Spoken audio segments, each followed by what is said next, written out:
Hi guys! Once again mga ka-Bloom and welcome back po muli sa ating YouTube channel. For today's video po, tuturuan ko po kayo kung paano mag-install ng dual cam na V380 Pro CCTV camera. Actually guys, pangatlong beses ko na po itong mag-upload kung paano mag-install ng V380 Pro CCTV camera. Sa part 1 and part 2 guys ng vlog ko, marami doon ang nagtatanong pa rin kung paano nila ma-install properly dahil kahit anong try daw nila, hindi pa rin po nila ma-install. So sa vlog na to, ituturo natin step by step po. So aside from SD card po na kakailanganin po natin, i-check po natin sa package po yung in-order po nating CCTV camera. Yung included po sa package sa order po natin na V380 Pro CCTV camera is yung dual cam camera mismo and then receptacle and manual lang po. Siya nga pala guys, unahin na natin ilagay yung SD card bago po natin i-install yung CCTV camera sa receptacle or sa power outlet. So guys, tuloy-tuloy lang po tayo. Sa portion na to, ilalagay ko na po yung CCTV camera sa receptacle na paglalagyan po natin. Dito, hindi pa po naka-on yung kuryente or hindi pa naka-switch on yung power outlet. Siya nga pala guys, itong CCTV camera na nabili po natin is compatible po sa 4G Wi-Fi. So, bago tayo mag-install ng V380 Pro application sa ating cellphone, please take note lang guys yung mga babanggitin kong requirements para ma-install natin properly yung ating V380 Pro na CCTV camera. So, dapat guys, naka-Wi-Fi po tayo. Since 4G Wi-Fi compatible po yung CCTV po natin, kailangan po natin i-select yung cellphone po natin sa 2.4 GHz or 4G Wi-Fi, kagaya po ng ginawa po natin. So, ito guys, tuloy-tuloy lang po tayo. Ang gagawin po natin is mag-install tayo ng V380 Pro application sa ating cellphone.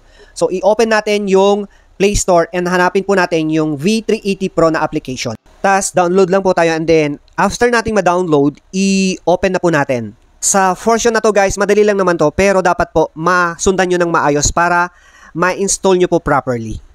Check mark lang guys sa I have read and agree and press yung read and agreed. Dito guys, sa portion na to, ang gagawin lang po natin is swipe left lang po tayo hanggang makita po natin yung get started. So, slide left. And then, i-press po yung get started. So, yan guys, nakita po natin, since wala pa po tayong account, ang ipipress po natin is yung register. So, press tayo ng register guys. Yan.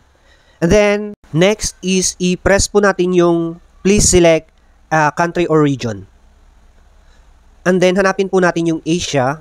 Since yung Pilipinas guys is part ng Asian continent. So, yun guys, nasa pangalawang selection po yung Asia. So, i-press po natin. And then guys, after nating ma-press yung Asia, press po natin yung confirm. Yan. Guys, naka-default po sa apps na email ad yung ipang-verify po natin. Pero po, pwede po nating baguhin kung gusto nating cellphone number yung ipang-verify po natin. So, ipipress-press lang po natin sa bandang taas, magbabago po yun. So, sa atin guys, email ad ang ipang-verify po natin or ipang-re-register po natin. So, yun guys, ilagay nyo lang po yung inyong personal email ad para makareceive po kayo ng OTP para maging successful po yung pag-register po natin.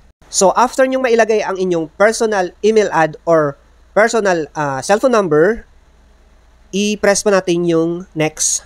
Yung next guys, nandito sa lower portion ng ating cellphone. So, i-press lang po natin yan and then, magsisend na po siya ng verification code.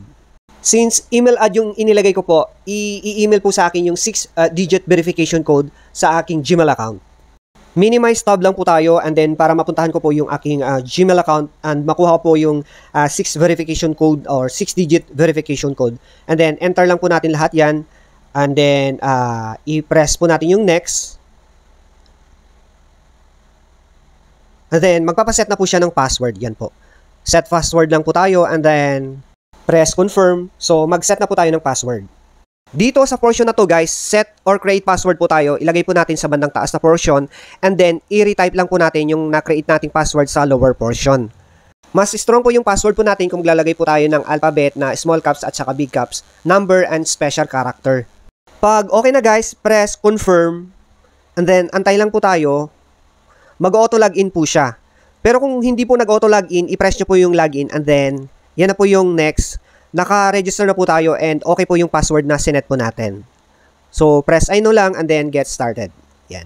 And then next guys is i-press lang po yung text na permission for adding devices. Pag press natin dyan guys, i-on lang po natin yung locations and Bluetooth sa permissions and enabled settings po.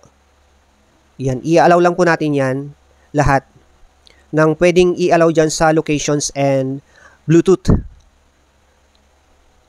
Yan, kagaya ng ginagawa po natin. So, sa portion na dyan guys, i-back lang po natin yung cellphone natin. Yan. And then, i-on ulit natin or enable natin yung permission sa Bluetooth. Allow. And then guys, sa enabled settings ng Bluetooth, so i-allow din natin yan guys. Yan, i-press natin yung allow. Antay lang po tayo. So nakita natin guys, no, naka-set or naka-on na lahat yung locations and Bluetooth permission and enabled settings po. And then next guys is i-press mo natin yung confirm para makapag-add po tayo ng devices o yung CCTV camera po natin. And then guys, i-press po natin yung add device, yung may plus sign. And then i-press din po natin yung while using this app. Pagka-press mo natin guys yung while using this app, antay lang po tayo ng konti para magpakita po yung QR code na please scan the QR code on the devices. Which is yung QR code guys is nakadikit po sa CCTV na binili po natin. So, ulitin ko guys, basta po V380 Pro na CCTV camera ang binili po natin, meron po yung nakadikit na QR code doon mismo sa body ng CCTV camera. Ang next na gagawin po natin is i-power on na natin yung CCTV camera and antayin po natin mag-complete po yung auto-configure niya. So, dito guys, nasa 30 seconds to 1 minute yung configure neto. Iikot po yan kabilaan and then ang last na i-speak ng camera is please scan the QR code on the camera. So, ito na guys. Kagaya ng sinabi ko kanina, dapat po nakakonect yung cellphone po natin sa 2.4 GHz na Wi-Fi or 4G Wi-Fi and then naka-on yung Bluetooth and then yung locations. So guys, scan QR code na tayo. Yung QR code na sinasabi ko po is nasa likod lang ng CCTV camera. So ganito lang po yun and then pagka na-scan nyo na po at na-detect na kung anong Wi-Fi ang gamit po natin, which is yung 2.4 GHz nga po, ang gagawin lang po natin na next is ilalagay po yung password ng Wi-Fi po natin. Pagkalagay po ng password, i-press lang po natin yung confirm and then antay lang po tayong mag-connect. So, press confirm and then responsive po yung CCTV camera po natin at trying to connect po yung CCTV camera po natin sa ating cellphone. So, i-check po natin. Ito siya. So, connecting po yung CCTV camera as of now sa ating cellphone. Antay lang po tayo dyan. So, yun, connected na po siya guys. Select name lang tayo dyan and then i-press po natin yung view device. Pagka-press po natin ng view device, mag-auto open na yung viewing ng ating CCTV camera sa ating cellphone guys. Ito na rin yung pinaka-perfect na location and focus ng ating CCTV camera. So, dito guys, i-try lang po natin yung isang camera niya, yung pinakababa. So, ito try natin left and right. Okay naman siya, working properly. Successful po yung installation po natin.